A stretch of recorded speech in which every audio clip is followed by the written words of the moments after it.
Hawks are at plus 4,000 to win the NBA championship, plus 2,000 to win the Eastern Conference, and plus 150 to win the Southeast Division. The Hawks took San Antonio's team basketball formula and ran with it all the way to the Eastern Conference Final. However, it is there that they ran into LeBron James and Cleveland, and they might be in the market for a star the next time one hits free agency. For now, reigning Coach of the Year Mike Budenholzer will have to continue imparting the lessons he learned from years under Spurs' Greg Popovich. The Hawks drafted Kelly Oubre with the 15th pick so they could participate in a three-way deal with New York and Washington, who would get Oubre and send Jerrion Grant to the Knicks, who would move Tim Hardaway Jr. to the Hawks.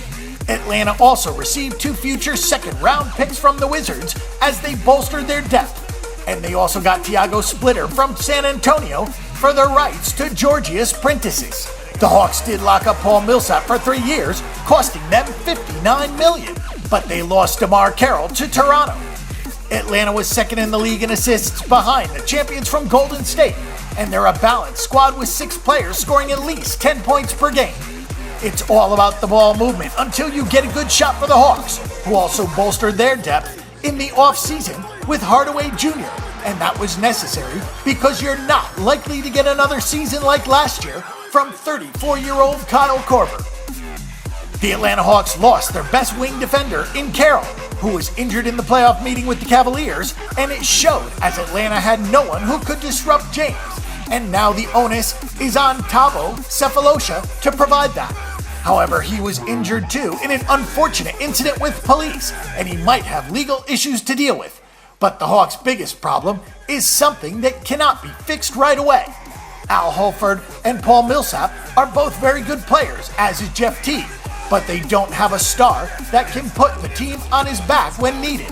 That is what will keep the Hawks from getting over the hump, and they can start making some moves to free up cap space to bring in a free agent.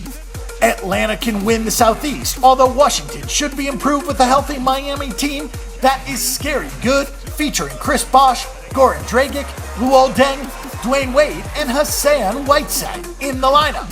Even so, the Hawks should win the division as they're the soundest team on paper. However, they're not going to get past the Cavaliers if they can get back to the Eastern Conference Finals, and depending on their second-round matchup, they might be a one-and-done team. The Hawks are a nice story, and they're a good team, but they're not a great team unless Horford, Millsap, or Teague can take a step into stardom. They look like they're destined to be a first or second round team once again.